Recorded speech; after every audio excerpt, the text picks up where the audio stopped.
Bonjour et bienvenue au Forum du patrimoine, depuis la Cité de l'Architecture et du Patrimoine, au cœur du Palais de Chaillot à Paris.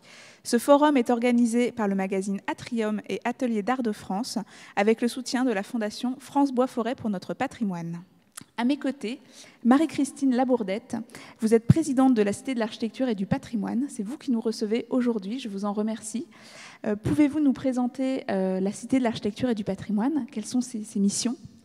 La Cité de l'Architecture et du Patrimoine est l'opérateur du ministère de la Culture pour l'architecture, sa valorisation et sa compréhension dans toutes ses dimensions, à la fois des dimensions chronologiques, puisque nous racontons plus de 1000 ans d'architecture jusqu'à aujourd'hui, j'y reviendrai, et aussi dans sa dimension géographique, puisque nous avons une mission évidemment sur le territoire national, mais aussi à l'international.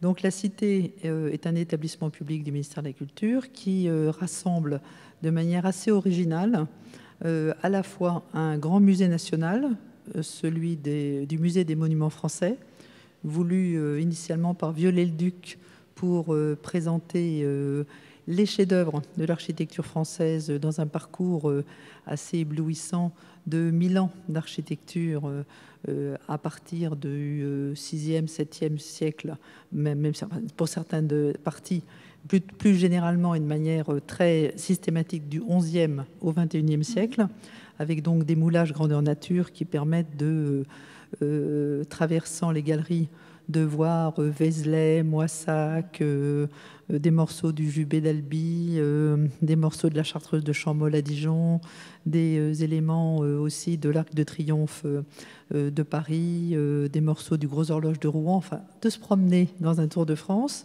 avec aussi une partie fresque qui reproduit aussi à l'échelle 1 des grandes fresques religieuses et civiles pour montrer l'intérieur des décors architecturaux, et toute une partie consacrée à l'architecture moderne et contemporaine qui permet de mesurer les grandes évolutions de l'architecture sur les 100 dernières années. Donc cette partie musée est très importante, c'est elle qui explique notre installation dans le Palais de Chaillot pratiquement depuis le milieu du 19e siècle, ainsi que l'école de Chaillot, qui est donc le deuxième levier fondamental de l'établissement public, qui est donc l'école qui forme les architectes du patrimoine, ainsi que les architectes des bâtiments de France, qui vont donc les uns et les autres, avec les architectes en chef des monuments historiques, qui sortent d'ailleurs très souvent de Chaillot, qui vont les uns et les autres assurer la protection et la rénovation de notre patrimoine dans l'ensemble du pays. Donc ils sont tous formés à l'école de Chaillot, et je sais que vous interviewez après Benoît Melon, qui en est le directeur et qui est donc est un des piliers de notre institution. Le troisième volet est une bibliothèque d'architecture contemporaine, qui est la plus grande bibliothèque d'Europe sur l'architecture, et qui donc permet de tracer comme centre documentaire finalement l'ensemble des courants de l'architecture, non seulement à travers des ouvrages, mais aussi à travers des vidéos, des reprises de conférences, des éléments de colloques. Ça, c'est la quatrième activité, qui est celle consacrée à la création architecturale d'aujourd'hui et de demain, qui donc se permet de mieux comprendre la scène française et internationale qui se joue aujourd'hui sur la manière d'habiter le monde finalement, et de la manière dont on doit fonctionner ou peut fonctionner en matière d'architecture. Donc tous ces éléments sont aussi renforcés par des colloques, des conférences, des concerts, toutes les activités que l'on a, je dirais, l'habitude de trouver dans les grandes institutions culturelles dont nous faisons partie. Merci, c'est effectivement plus clair et les missions sont très, très variées. Quels sont les enjeux pour la Cité de l'Architecture et du Patrimoine à l'avenir? Sur quels aspects vous souhaitez développer la connaissance?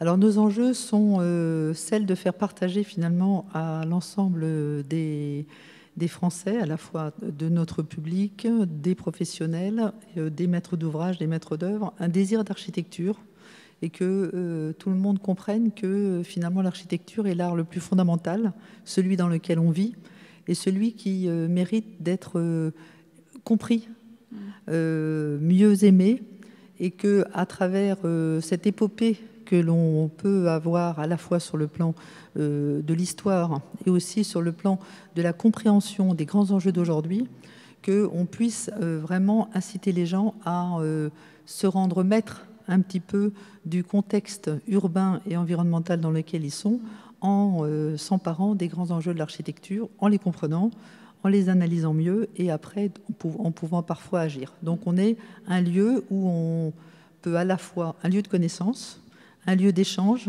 un lieu de débat et un lieu où les gens peuvent aussi venir chercher à la fois les bonnes questions et les bonnes réponses. Oui. C'est essentiel de connaître son passé pour habiter aussi demain des architectures contemporaines. Bien sûr, d'autant plus qu'on mesure que maintenant, dans un monde plus que fini, la question qui va se poser dans les prochaines décennies va être de continuer à construire sur l'existant. Et donc, la question de la rénovation, du réemploi, du nouvel usage des choses va se poser complètement, et que l'appropriation de notre patrimoine dans toutes ses dimensions est vraiment un enjeu essentiel. La Cité de l'Architecture et du Patrimoine, c'est donc un lieu autant pour les amateurs d'architecture que pour les professionnels qui peuvent y trouver des réponses, et un lieu d'échange. Absolument, c'est un lieu qui à la fois a une vocation grand public, comme tous les musées nationaux, et qui a aussi une vocation d'être un lieu de partage et d'échange pour les professionnels, les amateurs et ceux qui aiment l'architecture, je dirais, quel que soit leur niveau de proximité, d'appétence ou de volonté de découverte. Donc c'est un lieu vraiment ouvert à tous, parce que justement l'architecture est un art pour tous. Je vous remercie beaucoup pour cette participation. J'invite tous nos éditeurs à venir se rendre à la Cité de l'Architecture et du Patrimoine. Je vous remercie pour... Je vous en prie, surtout qu'on a de très belles expositions. Très belles expositions. Une sur Albert Kahn, qui raconte l'histoire de Paris entre 1910 et 1937, et qui permet de se rendre compte à la fois des permanences de notre capitale et en même temps des éléments d'évolution. Une exposition consacrée à Kinshasa, à la manière dont la ville africaine informelle peut interroger nos formes urbaines qui, elles, sont très formelles, et la manière dont on s'interroge sur un avenir urbain, finalement, qui sera sûrement très différent en fonction des continents. Et enfin, une dernière exposition consacrée justement à la rénovation des grands ensembles des années 70, qu'on a parfois du mal à considérer comme étant patrimoniales, mais qui peuvent le devenir. Parfait, bien, c'est bien noté. Nous viendrons visiter ces expositions et les collections permanentes. Oui, magnifique. Merci beaucoup. Merci à vous. Au plaisir de nous retrouver sur cette même plateforme pour évoquer d'autres sujets, toujours dans le cadre du Forum du patrimoine. Merci, à bientôt.